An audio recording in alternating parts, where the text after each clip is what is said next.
qualidade de ensino pra você criar. EAD, Unicentro, do meu jeito, no meu tempo, em qualquer lugar. Olá pessoal, sejam bem-vindos à nossa terceira aula da disciplina de Atividade Física e Qualidade de Vida.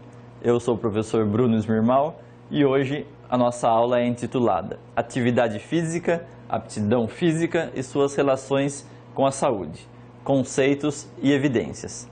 Aula esta desenvolvida em colaboração com o professor Dr. João Vitor Del Conte Esteves.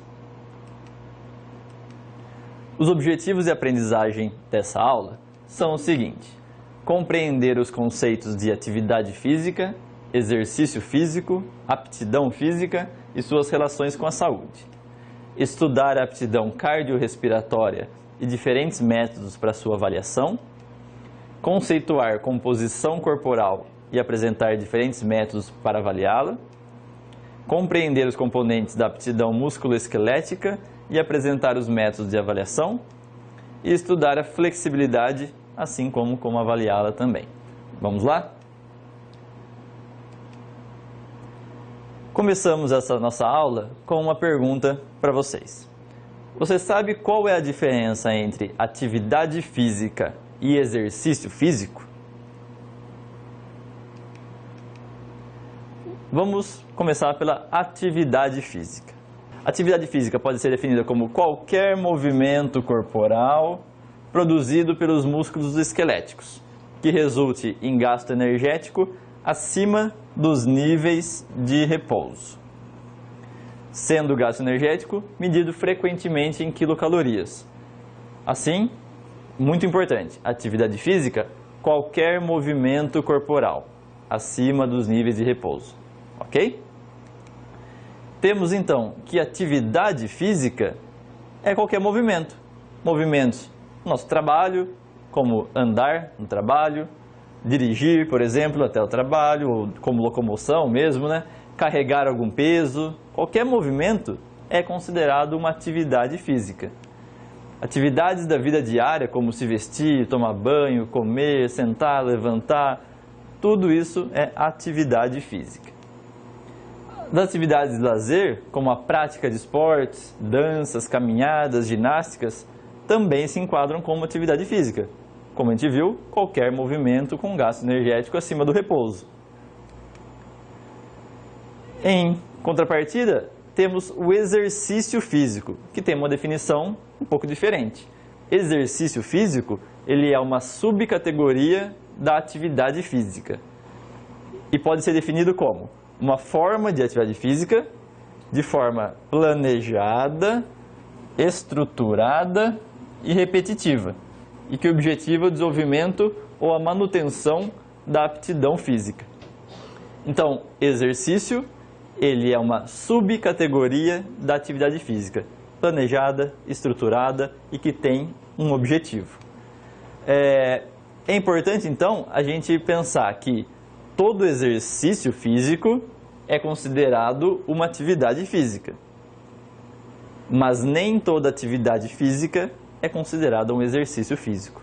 Então, se a atividade física é qualquer movimento corporal, o exercício ele é aquele movimento que é estruturado, planejado, igual a gente vê em esportes, academias, nas aulas de educação física, ok? Por que a gente está falando sobre isso? Por que é importante entender essa diferença entre os dois? Porque os benefícios para a saúde, eles podem vir tanto da prática de exercícios físicos, mas também da prática de atividades físicas. E é muito comum a gente subestimar, as pessoas em geral, mas assim como nós, profissionais de educação física mesmo, subestimarmos a importância das atividades físicas no dia a dia. Às vezes temos uma visão de que os benefícios para a saúde só vão advir se a pessoa fizer um exercício físico, lá na academia, como profissional de educação física, na aula de educação física, e não é bem assim. Ele pode ser bem mais estruturado e atingir os objetivos de uma forma até um pouco mais rápida e mais eficaz, porém, assim como vimos em nossa aula anterior, na aula 2, a questão do movimento corporal, qualquer movimento corporal, qualquer atividade física, também é muito importante. Então a gente saber bem essa diferença nos ajuda sempre a pensar com maior propriedade sobre o tema, para a gente entender que a atividade física também é muito importante, e não só o exercício, ok? Quando a gente para pensar então em termos de inatividade física, da falta de movimento na população brasileira, quais são esses níveis, será, no Brasil, da inatividade física? Qual que é a porcentagem de pessoas que não praticam os níveis recomendados de atividade física para melhorar a saúde ou para manter a saúde? Diversos estudos sobre esse tema têm indicado que mais de 50% aqui dos brasileiros não atingem os níveis recomendados de atividade física. Esses níveis são bem diferentes de acordo com vários outros países, mas o Brasil está entre alguns dos países em que as prevalências de inatividade física são maiores. E quais são essas recomendações aí? 50% não praticam as recomendações de atividade física. Quais são elas? As recomendações internacionais, por diversas agências internacionais, indicam que adultos deveriam realizar uma indicação bem geral, pensando em termos populacionais, um objetivo para a população como um todo. Pelo menos 30 minutos de atividades físicas de intensidade moderada em pelo menos 5 dias da semana. Ou então, 20 minutos de atividades físicas de intensidade vigorosa em pelo menos 3 dias da semana. Ou ainda, uma combinação de atividades físicas moderadas e vigorosas com diferentes combinações de frequência e duração para atingir esse volume recomendado. Em termos de crianças e adolescentes, é interessante notar que as recomendações elas são o dobro das recomendações para adultos. Então, recomenda-se que crianças e adolescentes se movam e façam atividades físicas um maior volume. Pelo menos 60 minutos físicos realizados preferencialmente diariamente. A gente falou então de intensidade moderada e de intensidade vigorosa. Como que a gente consegue medir essa intensidade? Então, existem diferentes formas de mensuração da intensidade durante uma prática esportiva ou a prática de atividade física ou de exercícios físicos. Uma dessas possibilidades é a utilização de marcadores fisiológicos, como, por exemplo, a medida da frequência cardíaca, que todos vocês já devem ter ouvido falar e até visto esse equipamento para mensuração da frequência cardíaca, mas confira no vídeo a seguir um pouco mais, para a gente conhecer um pouco mais desse instrumento. Vamos lá.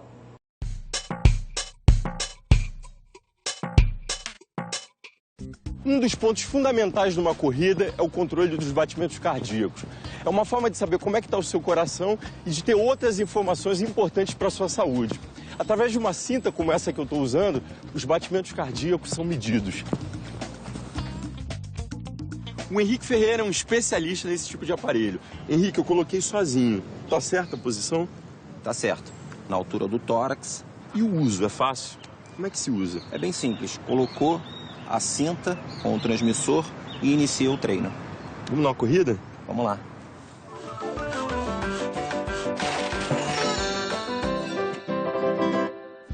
O frequencímetro funciona através de duas unidades. O elástico, que fica em volta do tórax, e a unidade de punho, que parece um relógio comum. Na cinta, existem eletrodos iguais aos de um aparelho de eletrocardiograma. Eles captam os sinais elétricos emitidos pelo coração e os transmitem através de ondas de rádio para o relógio receptor, convertidos em números. Através de um GPS embutido no relógio, que se comunica com alguns satélites que ficam em diferentes posições no espaço, é possível determinar a distância percorrida e a velocidade alcançada no treino.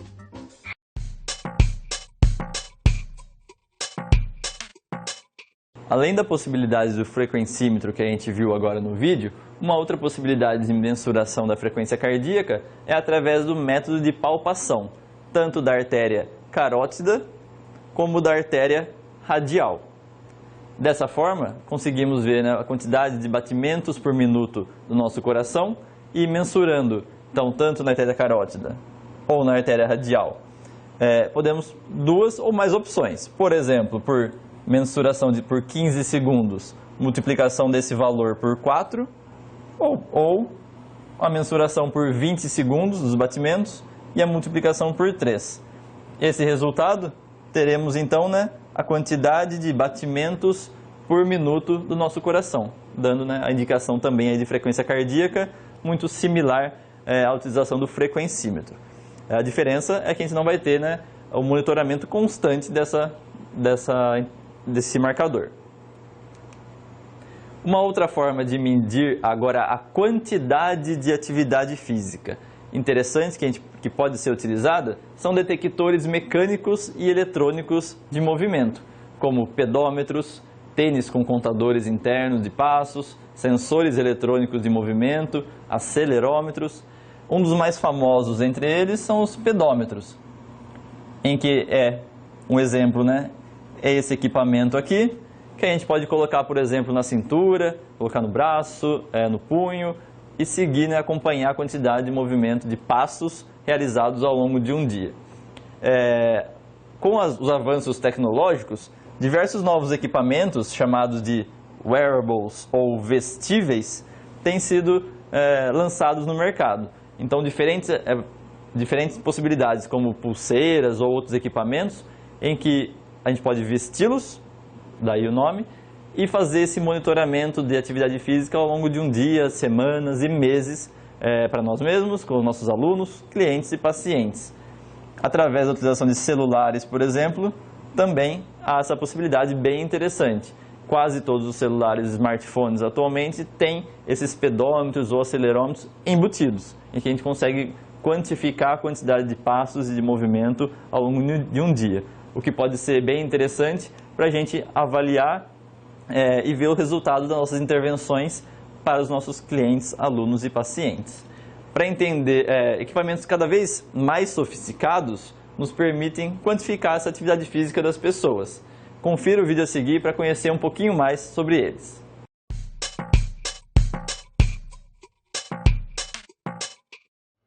Meet Move, your personal fitness coach that speaks to you while you work out. Welcome to day 5 of your training. Move tracks your form in 3D space, syncing wirelessly to your smartphone. And it even keeps track while you're away from your device. Whether you're in the pool or on the road, Move encourages you to make it to the top. This is your toughest hill so far. You can do it. Move minimizes the chance of injury Your impact is too high. Land softer. and corrects your form. Lengthen your stride. Good job. Move is waterproof and detects your precise motion for every single stroke, turn, and break. Move keeps track of the data while you focus on your swim. And whatever your fitness goals are, Move pushes you past your plateau 1, 2, come on, one more. and teaches you new techniques to help you perform better. Now switch your gear. With Move, you can conquer the road. Move is with you during every movement of every day and night.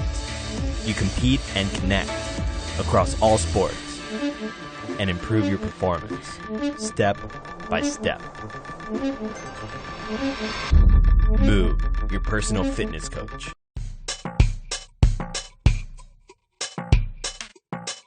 Uma outra medida de atividade física, da quantidade de atividade física que pode ser utilizada, é através de questionários. Um exemplo é o Questionário Internacional de Atividade Física, ou o IPAC, muito conhecido como IPAC. Esse é um questionário bastante famoso e bastante utilizado para esse objetivo. A mensuração da atividade física através desse questionário é realizada através de perguntas, como por exemplo, em quantos dias da última semana você caminhou por pelo menos 10 minutos contínuos? Em quantos dias da última semana você realizou atividades moderadas? Dentre diversas outras perguntas, incluindo até diferentes domínios, como transporte, deslocamento, lazer, dentre outros. Convido vocês a conferir o instrumento completo no seu livro didático e fazer o preenchimento do mesmo. A classificação final desse questionário nos dá uma indicação se a pessoa avaliada ela é muito ativa, ativa irregularmente ativa, abaixo das recomendações para atividade física, para a saúde, ou se ela é sedentária. Eu trouxe aqui para vocês um exemplo de algumas respostas desse questionário. Então, o resultado final do questionário. Lembrando que são consideradas atividades que ocorram por pelo menos 10 minutos contínuos para valer ali no preenchimento. Então, vamos olhar, por exemplo, para esse indivíduo 1, que ele não reportou nenhuma atividade, tanto de caminhada, ou de intensidade moderada ou vigorosa, em nenhum dia por mais que 10 minutos. Ou seja, essa pessoa, então, considerada uma pessoa sedentária. Um outro exemplo aqui, o exemplo 3. A pessoa reportou, então, no questionário, uma frequência de caminhada de 3 vezes na semana, com duração de 30 minutos. Então, a classificação dessa pessoa é irregularmente ativa, porque ela não está atingindo a recomendação de 5 dias na semana, 30 minutos de exercício moderado, que é, no caso aí, a caminhada. Por fim, temos um último exemplo de uma pessoa que realizou tanto caminhada 3 vezes na semana, por 30 minutos, realizou atividades moderadas também, vigorosas, com um volume total bem acima dos valores recomendados. Ou seja, uma pessoa classificada aqui como uma pessoa muito ativa. O nosso próximo tópico, então, vamos agora pensar um pouco sobre a aptidão física, ok? Aptidão física ou condicionamento físico, ele é definido como um conjunto de atributos ou características que o indivíduo tem ou alcança e que se relaciona com sua habilidade de realizar uma atividade física. Então, aptidão física.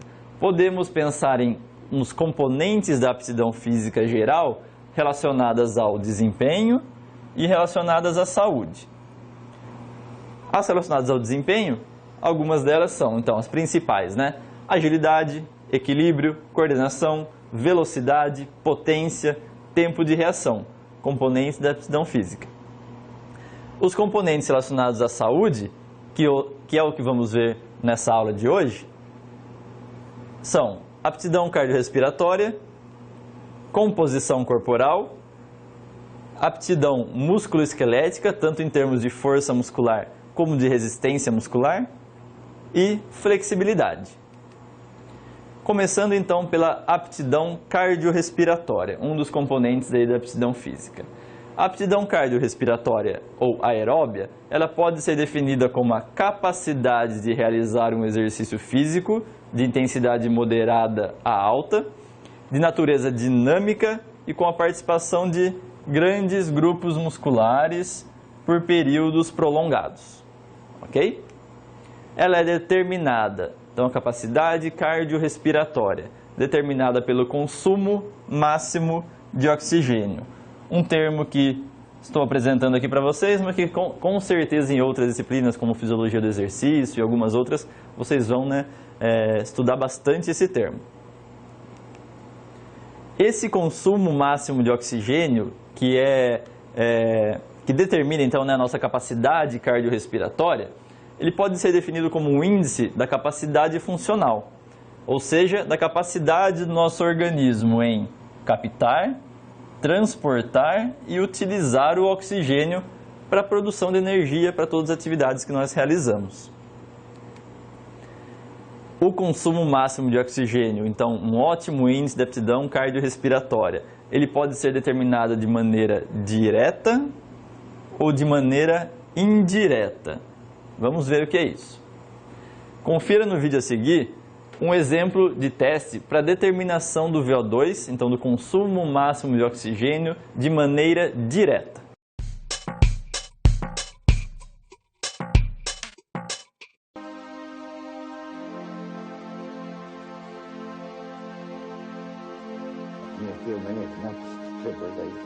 He didn't want to leave.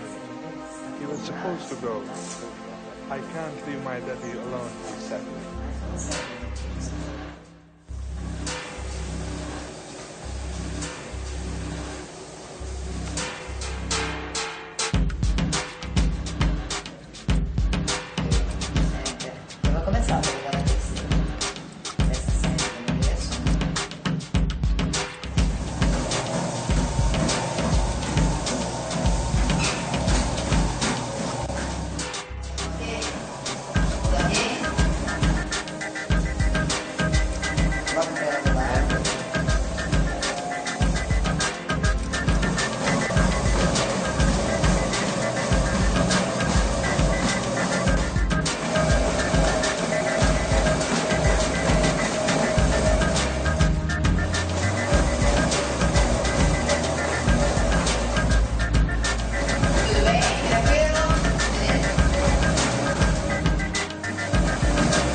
A medida de consumo máximo de oxigênio de forma direta que acabamos de ver é muito utilizada em avaliações médicas e em testes mais laboratoriais, mas de difícil acesso a nós profissionais da educação física para realizarmos com nossos alunos, clientes ou pacientes.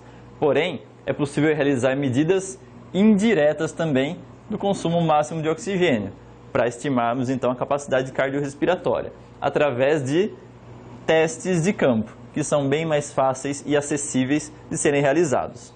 Um exemplo é o teste de 12 minutos de Cooper, um teste bastante famoso e bastante utilizado, em que o indivíduo deve percorrer sem interrupção a maior distância possível em 12 minutos. Esse teste ele é indicado para adultos saudáveis e tem a possibilidade de caminhar ao longo do teste em caso de necessidade. Uma atenção especial deve ser tomada com a população com que esse teste vai ser aplicado, porque esse teste exige um esforço máximo. Então, em algumas populações, existem diferentes outros testes que vão poder ser utilizados para diferentes casos. O interessante desse teste é que a gente vai conseguir, através da distância em metros percorrida ao longo dos 12 minutos, a estimativa, então, do consumo máximo de oxigênio, ou seja, da capacidade cardiorrespiratória do indivíduo. Através dessa fórmula, é possível calcular, então, o VO2 máximo. Trouxe um exemplo para vocês de um indivíduo que em 12 minutos percorreu 2.400 metros, por exemplo. Colocando esse valor lá na fórmula, então, colocando aqui o 2.400 metros menos 504,09, depois desse resultado dividido por 44. Temos o quê? Um VO2 máximo desse indivíduo estimado em 44,3 ml por quilo por minuto. Um indicativo, então, da capacidade cardiorrespiratória desse indivíduo. Um exemplo de teste da realização desse teste de Cooper de 12 minutos é mostrado no vídeo a seguir. Confira.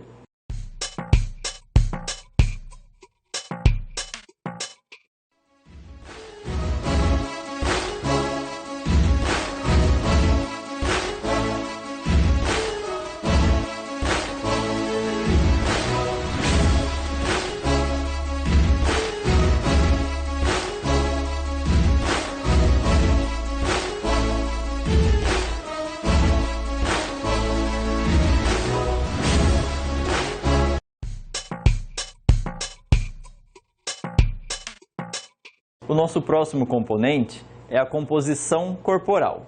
Composição corporal básica pode ser expressa como a porcentagem de massa corporal, que é composta por tecidos adiposos, ou seja, gordura, e por tecidos magros, como músculo, ossos e água. A composição corporal ela pode ser avaliada com técnicas laboratoriais e técnicas de campo, que variam de acordo com sua relação de complexidade, custo e precisão. O modelo mais utilizado é que divide o corpo em dois compartimentos. Então, o compartimento de gordura e o compartimento de massa livre de gordura, em que se estima a gordura corporal, por consequência, a massa livre de gordura. Assim, temos que a massa corporal total ela é dividida em massa adiposa e massa livre de gordura, sendo que massa corporal é o nosso peso total corporal. Existem diferentes métodos de avaliação da composição corporal. Um dos métodos, por exemplo, é a pletismografia por deslocamento de ar. Um método que avalia o volume corporal e, baseado nisso, estima-se a densidade corporal. Confira no vídeo a seguir a aplicação desse método.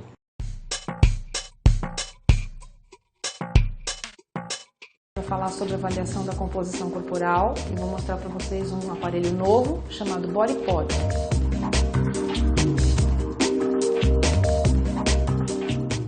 O BodyPod consiste numa câmara, o indivíduo ao entrar nessa câmara vai deslocar o ar que existe dentro dela e esse deslocamento vai gerar uma série de informações que os sensores vão identificar e vão traduzir para nós na forma de gordura corporal e massa magra, que é a massa livre de gordura.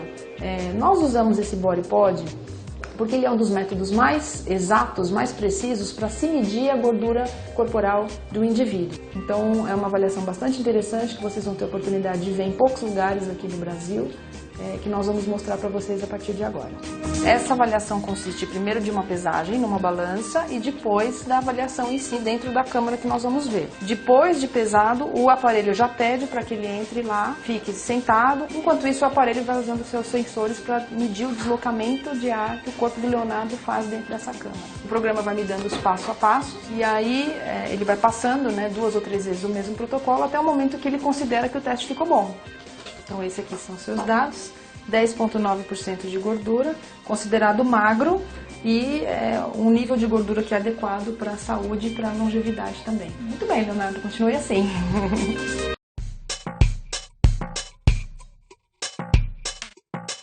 Ainda um outro método de avaliação é através da absortometria de raio-x de dupla energia, ou o famoso DEXA, em que estima-se o conteúdo mineral ósseo e também a massa adiposa e massa livre de gordura, ou seja, a massa magra.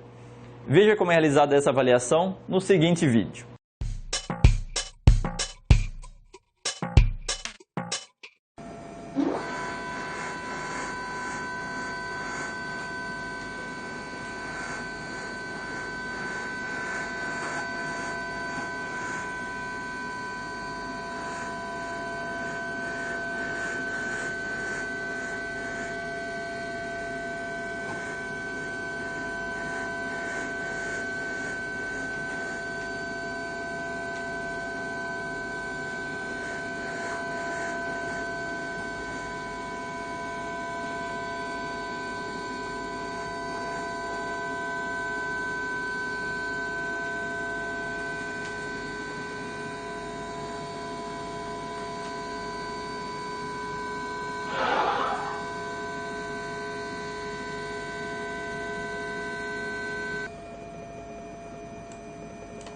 There you are.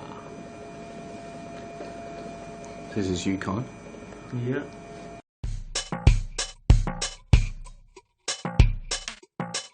A técnica vista nesse vídeo é bastante interessante porque ela nos dá uma visão bem completa e geral sobre a massa gorda e massa magra do nosso corpo como um todo. Então, disponibilizando informações para nós como porcentagem de gordura total, porcentagem de gordura dos diferentes membros, do tronco, a densidade mineral óssea, dentre diversos outros índices que podem ser avaliados.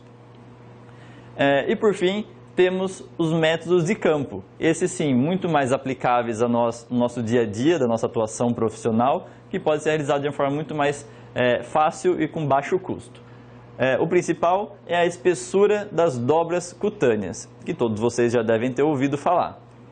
A espessura das dobras cutâneas se baseia no princípio de que a quantidade de gordura subcutânea é proporcional à quantidade de gordura total corporal, ou seja, através da mensuração das dobras, a gente vai conseguir então uma estimativa da gordura corporal total. Veremos nos 4 vídeos a seguir a aplicação dessa técnica de dobras cutâneas em 4 diferentes dobras, muito utilizadas para se calcular a porcentagem de gordura corporal na atuação profissional de educação física. Vamos lá!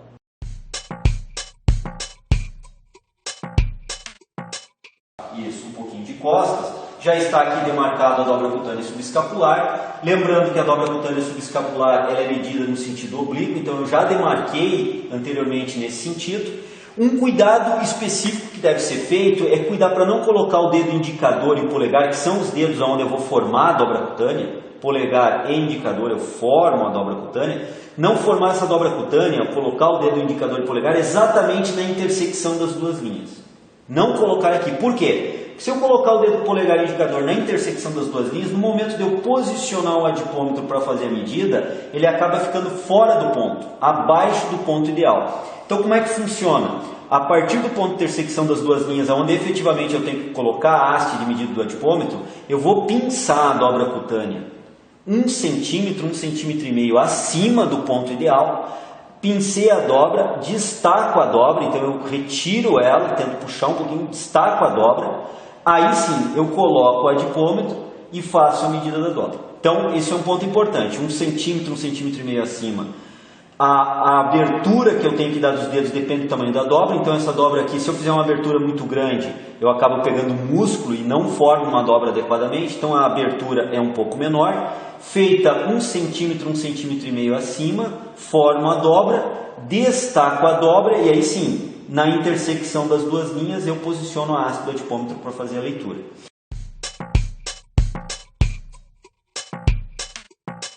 Nós vamos medir a dobra cutânea tricipital. A medida da dobra cutânea tricipital é no sentido vertical, ela já foi previamente demarcada. De novo, se eu pinçar em cima do ponto, eu vou ter dificuldade para colocar o adipômetro e colocarei daí o adipômetro abaixo do ponto ideal. Então eu devo pinçar 1 centímetro, 1,5 centímetros acima, pincei a dobra, destaco a dobra, coloco o adipômetro daí exatamente no ponto de intersecção das linhas, solto o adipômetro, deixo a mola agir, 2 a 4 segundos fiz a leitura, retiro o adipômetro, solto a dobra, está feita a dobra cutânea tricipital. Lembrando que o braço do meu avaliado deve estar completamente relaxado, sem contração nenhuma. Ele se encontra na posição em pé, com o braço completamente relaxado, tronco normal.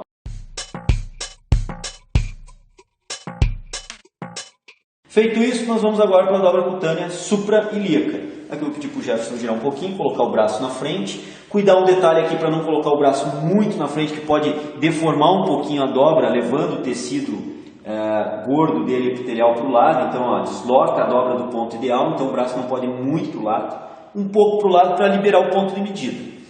Liberado o ponto de medida, eu faço o pinçamento da dobra. De novo, 1 centímetro, 1,5 centímetros acima. Veja como eu estou frisando isso para vocês não cometerem esse erro. Destaca a dobra, coloco o adipômetro sobre a dobra, 2 a 4 segundos, fiz a leitura, retiro a haste móvel e fixa, solto a dobra cutânea, está feita a medida da dobra cutânea suprailíaca.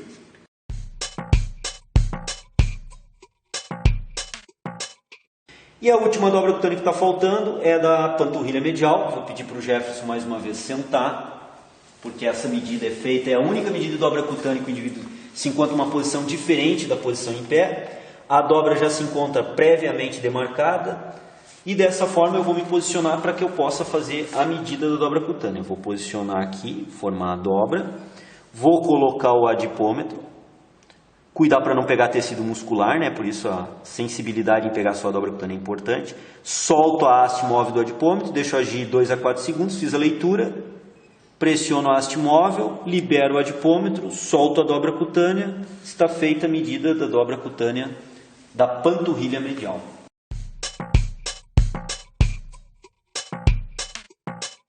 Assim, após a mensuração das dobras cutâneas, a porcentagem de gordura é calculada através de diferentes fórmulas que podem variar de acordo com a população avaliada. Convido a vocês a buscar, a conferir no material didático algumas fórmulas e cálculos para a realização da estimativa da gordura corporal através das dobras cutâneas. O nosso próximo tópico é a aptidão músculo-esquelética, também mais um componente da nossa aptidão física. A aptidão músculo-esquelética pode ser então dividida em força muscular e resistência muscular, sendo que a força muscular está relacionada à quantidade de força externa que o músculo pode exercer, ou seja, a capacidade de vencer uma resistência. Pode ser medida tanto de forma estática como de forma dinâmica. A força estática, ou também chamada de isométrica, pode ser medida utilizando vários aparelhos, incluindo tensiômetros de cabo ou dinamômetros. Confira no vídeo a seguir um exemplo de medida com a utilização de um dinamômetro manual.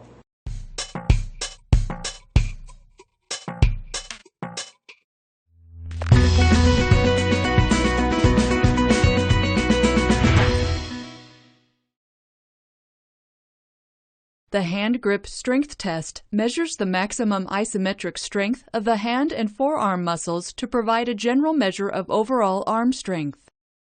Hand grip strength is an important strength for a variety of activities of daily living and recreational activities in which hands are used. Patient instructions. The subject holds the dynamometer in the hand to be tested, with the arm at 90 degrees and the elbow at the side of the body. The handle of the dynamometer is adjusted if required. The base should rest on the first metacarpal, while the handle should rest on the middle of the 4 fingers. The subject squeezes the dynamometer with maximum isometric effort that is maintained for 5 seconds. No other body movement is allowed. Allow at least 15 seconds of recovery time between trials. The best result of 3 trials for the dominant hand is recorded. There are different testing protocols that vary the position, repetitions, and recovery time when measuring hand grip strength.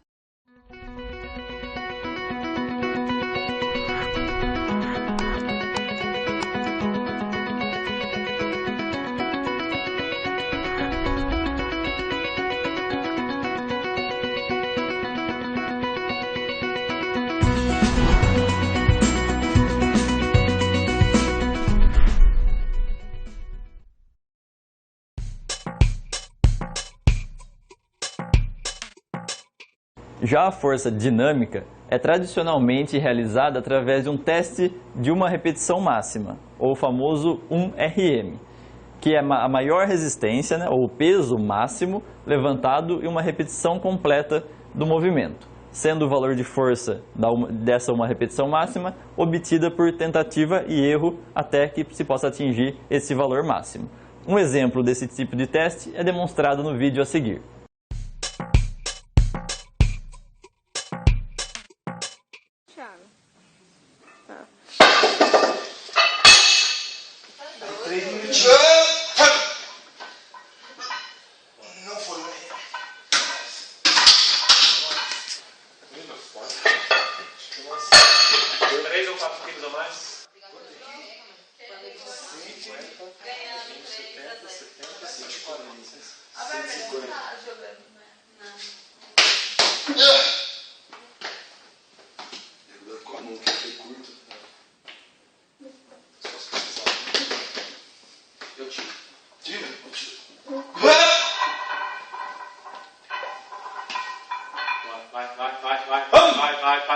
Vai, puxa. Quer que a gente tira? Não. A saída é minha.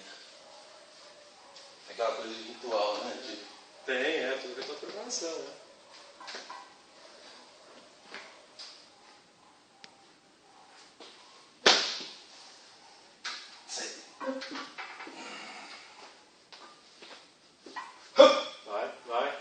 Vai. É um RM esse.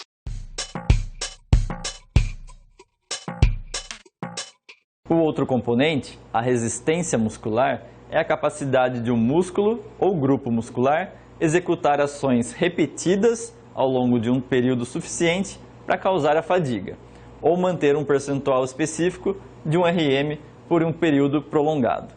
2 testes muito famosos utilizados para a avaliação da resistência muscular é o teste de abdominais e o teste de flexão de braços.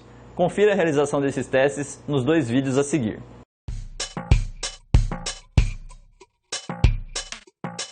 Esse então vai ser o teste de abdominal, que é bastante aplicado nas academias. Então, João, eu preciso que você fique na posição de joelhos flexionados, apoiados no solo, certo, né? E normalmente haverão pessoas aqui que vai ter um apoio para facilitar o exercício.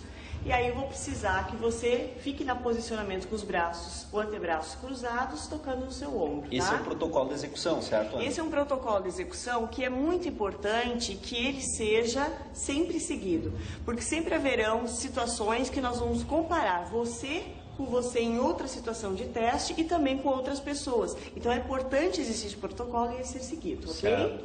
Então, a partir desse movimento, o João, através de um tempo determinado, nós vamos marcar 1 minuto e o João vai executar o movimento, vamos lá, João, apoiando e encostando os braços nas suas coxas, certo?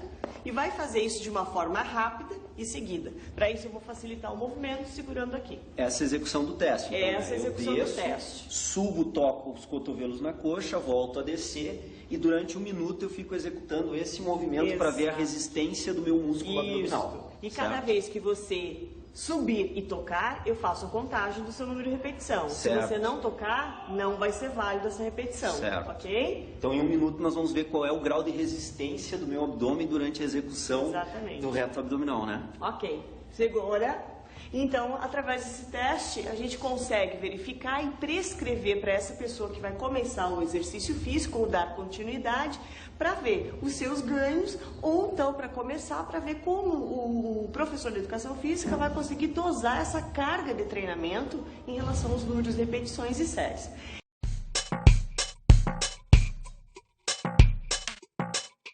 O posicionamento existe para o sexo feminino e masculino. No masculino, o João vai ficar nesse posicionamento aqui. Mãos, né, João? Paralelas aos ombros. Isso, o João vai fechar um pouquinho mais aqui.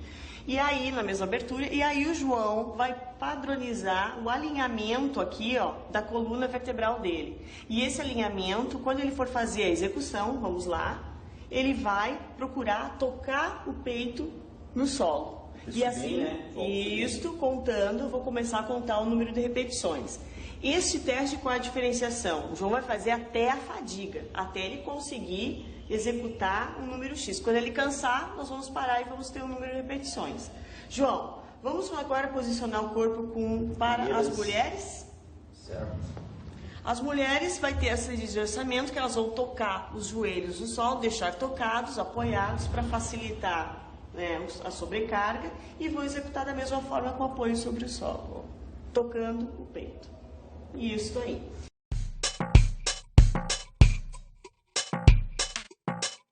O nosso último componente da aptidão física relacionada à saúde é o componente de flexibilidade, que consiste na capacidade de uma articulação ou série de articulações de mover-se ao longo de determinada amplitude de movimento.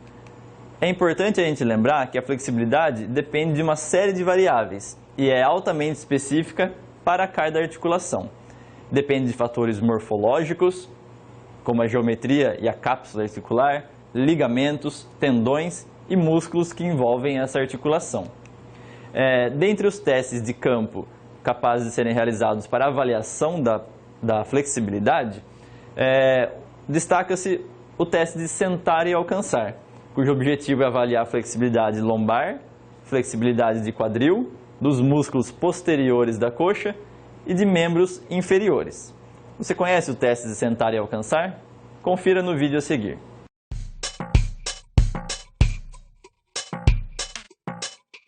Esse instrumento é utilizado para avaliar a flexibilidade de membros inferiores e coluna vertebral. Realização do teste. Paciente se posiciona com os joelhos estendidos, mãos em cima do banco. Para realizar o teste, vai soltar o ar, estendendo, esticando os braços lá na frente para ver a mensuração. É importante que os joelhos fiquem bem estendidos durante o movimento. Ok, voltou.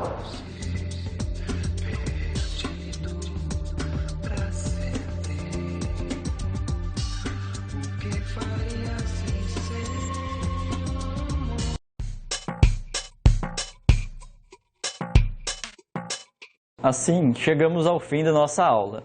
É muito importante ressaltar que o objetivo dessa disciplina é apresentar uma visão geral para vocês terem uma maior familiarização com diversos termos, conhecimentos, diversos testes, aptidões e muitos conceitos relacionados à atividade física e qualidade de vida. Porém, existirão diferentes disciplinas que servirão para o aprofundamento e o maior estudo de todos esses componentes. Por exemplo, a disciplina de medidas e avaliação entrará em todos os detalhes de todos os testes apresentados na aula de hoje, assim como suas aplicabilidades, como realizá-los em diferentes populações, como avaliar os resultados desses testes, dentre diversos outros fatores. Assim, encerramos a nossa aula de hoje. Foi um prazer estar novamente aqui com vocês. Juntamente com o material didático, espero que vocês tenham aproveitado bastante a aula e até a próxima. Obrigado. EAD, o Unicesumar tem qualidade de ensino pra você criar. EAD, o Unicesumar do meu jeito, no meu tempo, em qualquer